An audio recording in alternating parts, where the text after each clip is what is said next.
Je m'appelle Inès Blanc, j'ai 29 ans, je suis fleuriste spécialisée dans l'événementiel et les grands décors pour les établissements. Je me déplace partout en Aveyron.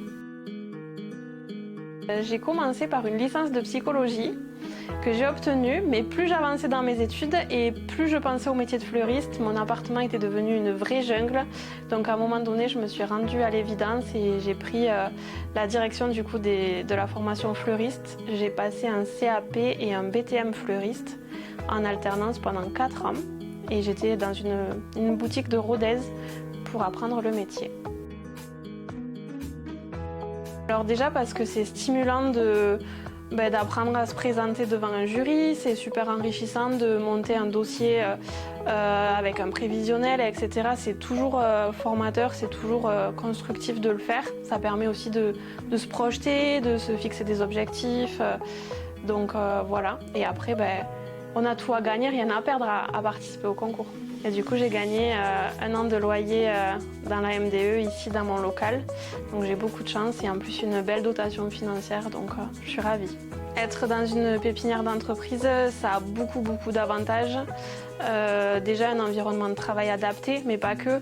Il y a aussi d'autres entrepreneurs partout autour de moi, donc on est confronté un peu à des problématiques similaires. Il y a du réseau, il y a plein de formations qui nous sont financées, qui nous sont proposées, donc tout cet accompagnement il est bénéfique quand on se lance et c'est super enrichissant.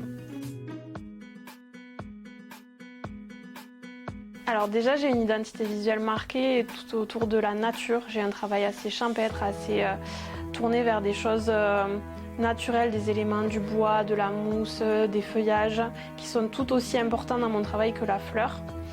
Et en fait, je travaille 2 types de produits. Je travaille la fleur fraîche pour tout ce qui est événementiel et je travaille la fleur stabilisée pour créer des grands décors pour des événements ou des restaurants, des hôtels, des établissements diversifiés. Voilà, j'ai une activité un peu atypique, j'ai pas une activité de fleuriste classique.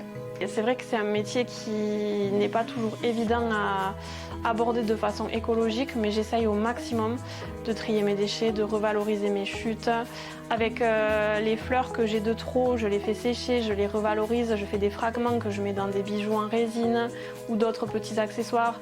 J'essaye au mieux que je peux de travailler avec cette conscience écologique-là. C'est la galère tout le temps parce qu'on n'a aucune sécurité, on n'a pas un salaire qui tombe à la fin du mois ou quoi. Mais si on attend le moment parfait pour le faire, on ne le fera jamais.